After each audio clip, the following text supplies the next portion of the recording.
Hello my YouTube family, welcome back to my channel. This is Rekha Mishra and you are watching Rekha Mishra with another video. Guys आज के इस video में मैं आपको बताने वाली हूँ कि जयराम महतो की राजनीति में अगली प्लानिंग जो है वो क्या है। ये इसलिए मैं आपको कह रही हूँ क्योंकि देखिए झारखंड की राजनीति में जयराम महतो की एंट्री तो हो चुकी है और डुमरी विधायक काफ़ी एक्टिव भी हैं और अब उनके झारखंड की राजनीति में आगे का उनका प्लान क्या है इसको लेके भी चर्चा हो रही है। तो जो जानकारियाँ फिलहाल हमारे पास हैं मैं उसे आप लोगों के साथ ज़रूर साझा करना चाहूँगी।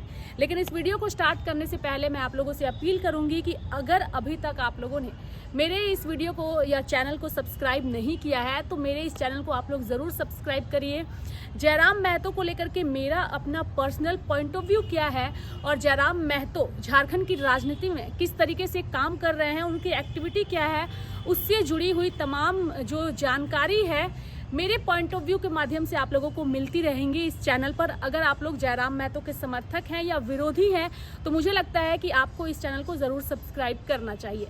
अब हम आते हैं जो टॉपिक है हमारा कि झारखंड की राजनीति में जयराम का अगला प्लान क्या है। देखिए प्लान उनका फिलहाल जो नगर निगम का चुनाव होने वाला है इनकी पार्टी का, उस प्लान के तहत ये अपने उम्मीदवार उतारने वाले हैं। और आप समझ सकते हैं कि जिस तरीके से जयराम महतो एक्टिव हैं, अगर नगर निगम के चुनाव में जेएलकेएम अपने कैंडिडेट उतारता है तो जनता के बीच उन उम्मीदवारों के लिए जीत का रास्ता कितना आसान हो जाएगा।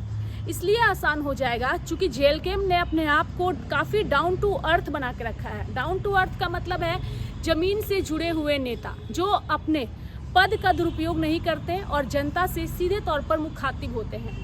और जब जनता से सीधे तौर पे मुखातिब होते हैं तो उनके लिए विधायक वो है या नहीं है मैटर नहीं करता, सांसद वो है या नहीं है मैटर नहीं करता, मंत्री वो है या नहीं है मैटर नहीं करता। उनके लिए अगर कुछ मैटर करता है तो वह जनता की सेवा मैटर करता है और जयराम महतो के अंदर यही दिख रहा है। तो यानी कि झारखंड की राजनीति में उनका जो अगला प्लान है, उनकी पार्टी का अगला प्लान है वो यही है कि नगर निगम के चुनाव जो होंगे राज्य में उसमें अपने पार्टी के कैंडिडेट्स को उतारना है।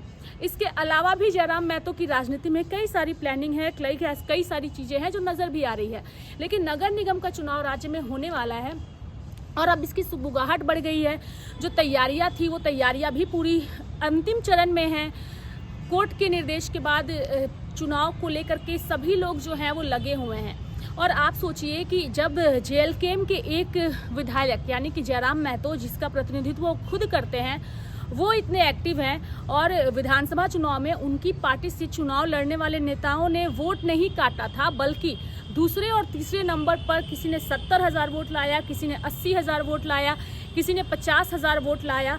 वोट काटुआ पार्टी इसे नहीं कहा जा सकता कि इनके किसी भी कैंडिडेट ने वोट काट करके अपने आप को उस लिस्ट में रखा है, ना ही किसी का जमानत जब्त हुआ है।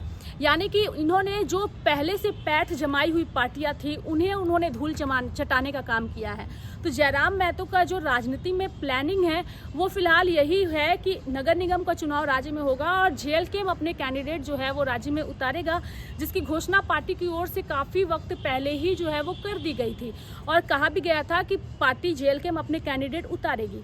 अब सवाल ये है कि अगर जेएलकेएम के उम्मीदवार उतरते हैं तो आप समझ सकते हैं कि ये चुनाव कितना महत्वपूर्ण होगा, कितना दिलचस्प होगा। इसलिए दिलचस्प होगा चूँकि अब लोगों की उम्मीद जेएलकेएम की तरफ काफ़ी ज़्यादा बढ़ गई है और सभी लोग चाहते हैं कि जयराम महतो की तरह ही इनकी पार्टी से और नेता सामने आए जो जनता के लिए काम कर सके। और ऐसे में अगर वार्ड पार्षद मुखिया जेएलकेएम पार्टी के बनते हैं तो आप समझ सकते हैं कि जनता का उत्थान किस तरीके से होगा। तो इस वीडियो को बनाने का और आप लोगों को बताने का यही मकसद था कि आगे जयराम महतो की पार्टी जेएलकेएम का आखिर राजनीतिक प्लान क्या है। अगर वीडियो पसंद आए दोस्तों तो चैनल को ज़रूर सब्सक्राइब करिएगा और साथ ही बेल बटन दबाइएगा ताकि आपको नोटिफिकेशन वीडियो का ज़रूर मिले। Thank you so much.